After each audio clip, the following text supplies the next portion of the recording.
آج کی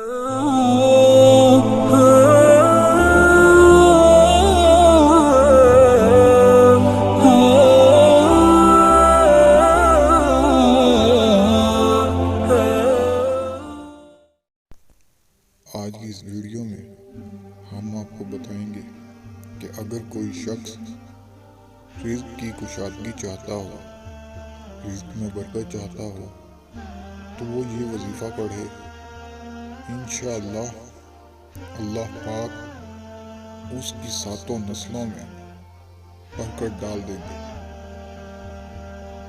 وظیفہ ہے اللہ یبسط الرزق لمن یشاء من عبادہ ویقدر لہ ان اللہ بکل شیء علیم۔